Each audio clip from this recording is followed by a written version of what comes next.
Hello বন্ধুরা, welcome to a new blog. আপনারা দেখছেন ববিতা ব্লগস। অনেকদিন পর ভিডিও আসছে, মাঝখানে ভিডিও করতে পারিনি, আমার শরীরটা খুব খারাপ ছিল। ইনফ্যাক্ট এখনও খারাপ আছে, আমার কানে ইনফেকশন হয়েছে, তো তাই জন্য আমার খারাপ আছে। তো আমি দেখতে পাচ্ছ আমি ঘর থেকে ভিডিওটা স্টার্ট করছি, কারণ আমি স্টেশনে গিয়ে হয়তো আমি বেশি কথা বলতে পারবো না, কারণ আমি হেডফোন লাগাতে পারবো না, আমাকে ভয়েস ওভার করতে হয় ম্যাক্সিমাম। তো আমি আজকে জার্নি করতে চলেছি শিয়ালদা সিউড়ি এক্সপ্রেসে ভায়া ব্যান্ডেল। ব্যান্ডেল মানে হচ্ছে মেল লাইন, আমি অনেকবার বলেছি। মেল লাইন হচ্ছে ব্যান্ডেল আর কট লাইন হচ্ছে ডানকুনি। তো শিয়ালদা থেকে আজকে আমাদের জার্নি হবে ভায়া ব্যান্ডেল। আমাদের এন্ড টু এন্ড ভাড়া পড়বে 50 টাকা। আমি জার্নি করবো বর্ধমান অবধি। আজকে আমি দুর্গাপুর অবধি করছি না, কারণ অনেকজনই হয়তো জানো, যারা আমরা ভিডিও দেখো, যে আমি শিফট করে গেছি। তো আজকে আমি জার্নি করবো বর্ধমান অবধি, ওখানে কিছু কাজ আছে। তো বর্ধমানে আজকে ডিভোট করে যাচ্ছি। আমাদের এন্ড টু এন্ড ভাড়া পড়বে 50 টাকা, লোকালে ভাড়া হচ্ছে 25 টাকা, ওটা কিন্তু এক্সপ্রেসে ভাড়ায় যায়। আর যেটা হচ্ছে যে Siuri Sealdah Siuri intercity express, Sealdah Siuri express আমাদের শিয়ালদা থেকে ছাড়বে 5টা 17-এ। আর আমাদের ঘড়িতে এখন বাজছে 3:40। তো আমি এখন এখান থেকে যাব করুণাময়ী থেকে ধরবো মেট্রো ধরে যাব শিয়ালদা, অ্যান্ড দেন শিয়ালদা থেকে আমাদের জার্নি স্টার্ট হবে। তো ভিডিওটা দেখতে থাকো। ভিডিওতে যদি নতুন আসো তো লাইক সাবস্ক্রাইব করে দাও, আর শেয়ার করে দাও, একটা কমেন্ট করে দাও, অ্যাজ ইউজুয়াল যেটা আমি বলে থাকি। আর তোমরা কিন্তু বেশি সাপোর্ট করছো না, কারণ আমার সাবস্ক্রাইবার বাড়ছে না। তো একটু বেশি বেশি করে সাপোর্ট করো। আর দেখতেই পাচ্ছ অসুস্থর মধ্যেও কিন্তু আমি ভিডিও বানাচ্ছি। তো ঠিক আছে, ভিডিওটা দেখতে থাকো। আমি মেট্রো স্টেশনে যাই অ্যান্ড শিয়ালদা পৌঁছাই, দেন তোমাদের সঙ্গে কথা হচ্ছে। আর চলো, 5টা 17-এ আমাদের ট্রেন ছাড়বে, আর আমাদের বর্ধমান পৌঁছে দেবে 7টা 15-এর দিকে। তো ভিডিওটা দেখতে থাকো, চলো দেখা হচ্ছে শিয়ালদা স্টেশনে। আমি এখন পৌঁছে গেছি করুণাময়ী মেট্রো স্টেশনে। হোপফুলি 4:05 বা তারপরেই পাবো, এখন 4টে বাজছে। আর এটা হচ্ছে করুণাময়ী বাস স্ট্যান্ড। করুণাময়ী স্টেশন থেকে আমি দেখাচ্ছি বাস স্ট্যান্ডটা। তো বাকি ভিডিওটা তোমরা এনজয় করতে থাকো। স্টেশনে গিয়ে কথা হচ্ছে, শিয়ালদা স্টেশনে গিয়ে কথা হচ্ছে।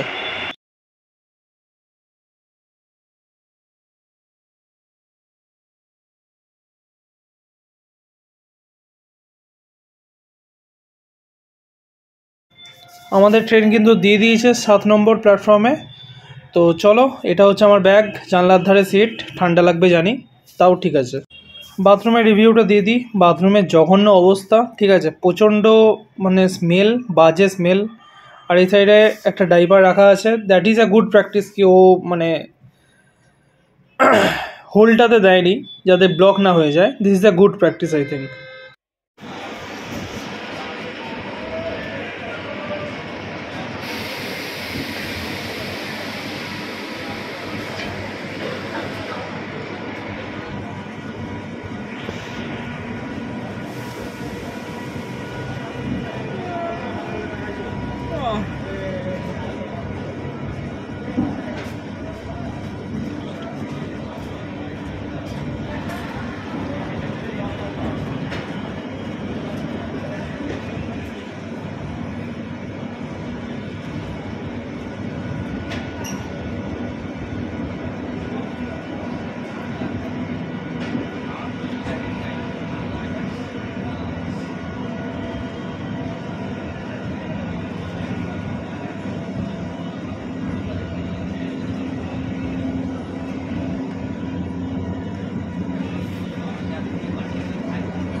তো আমরা এখন পৌঁছে গেছি নৈহাটিতে।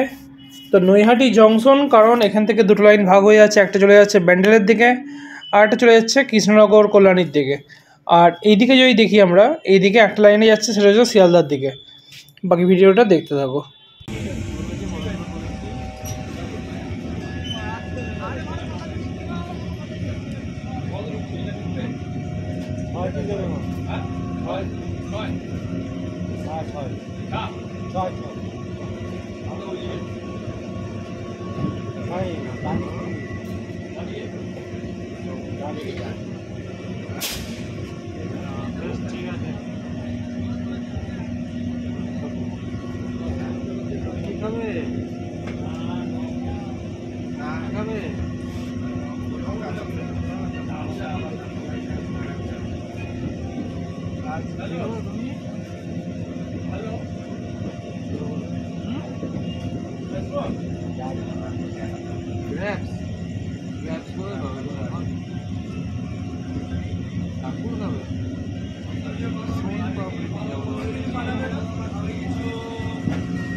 সিট কম্পোজিশন নিয়ে নতুন করে বলার কিছু নেই, যেরকম নর্মাল সিট হয় এদিকে দুটো ওইদিকে তিনটে, লোকাল ট্রেনে যেরকম হয় আমাদের মেমো।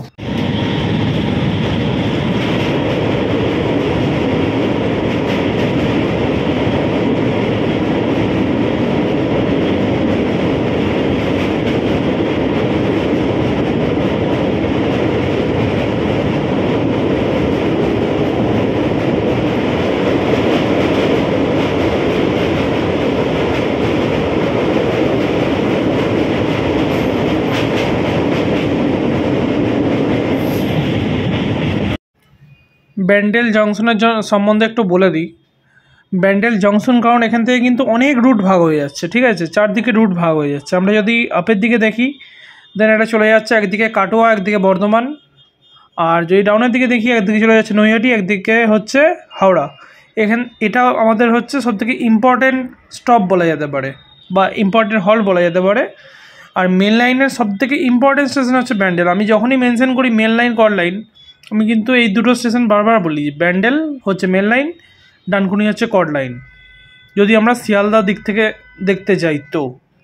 আর যদি আমরা হাওড়ার দিক থেকে দেখতে চাই, দেন কড লাইনে আই থিঙ্ক ইম্পর্টেন্ট কিছু নেই সেরকমভাবে, বাট মেন লাইনে ব্যান্ডেল ইজ ভেরি ইম্পর্টেন্ট। এটাই হচ্ছে ব্যাপার। তো ব্যান্ডেল এই কারণেই জংশন।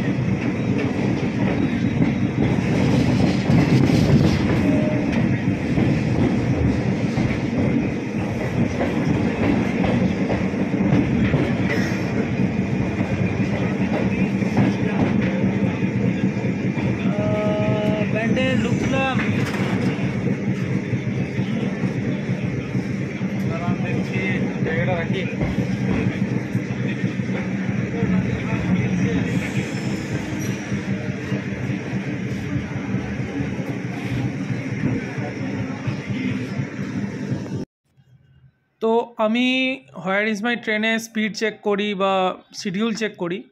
তো আমি এখানে একটা জিনিস দেখাতে চাই যে আমাদের যে ট্রেনটা যাচ্ছে সেটা কত কিলোমিটার পার আওয়ারে যাচ্ছে, ঠিক আছে। শুধু স্পিডটা দেখো একবার, আমি জাস্ট জিপিএসে লাগিয়ে স্পিডটা দেখাচ্ছি। স্পিডটা দেখলে অবাক হয়ে যাবে, মানে এটা এক্সপ্রেসের থেকে কম কিছু নয়। মানে যেগুলো তো আপনার মেমু ট্রেন, মানে মেমু ট্রেন বলে যে স্পিড নেই তা কিন্তু নয়। মানে এমনি যে এলএইচবি কোচের যে রেক হয় সেগুলো 130 তোলে, এটাও কিন্তু 100-110 কিন্তু তুলে দিচ্ছে স্পিড। আমি জিপিএসে লাগিয়ে একবার দেখিয়ে দিচ্ছি আপনাদের, আপনারা দেখে নিন স্পিডটা কত আছে।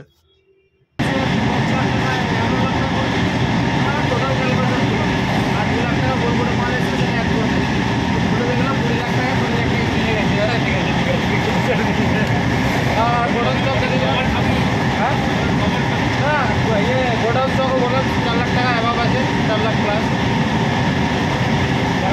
মিলে গেল যে আর 4 লাখ স্টক আছে না, পুরোনো স্টকগুলো বিক্রি করতে হবে না আমাকে। 4 লাখ প্লাস আমি 4 লাখ প্লাস এইখানে ভাবছি আমি এই মুহূর্তে মানে আমি যে কাজ করলাম এই এই পাঠাবে বিক্রি একটা আছে।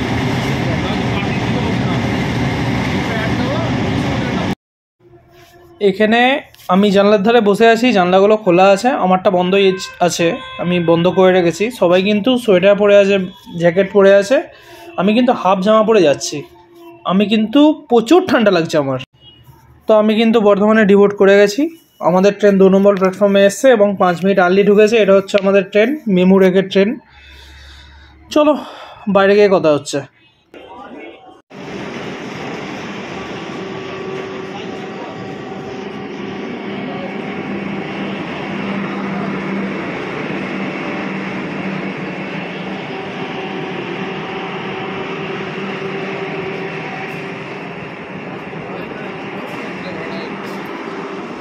তো গাইজ দেখতেই পাচ্ছ আমি ঘরে এসে মানে সব ফ্রেশ ট্রেশ হয়ে নিয়েছি।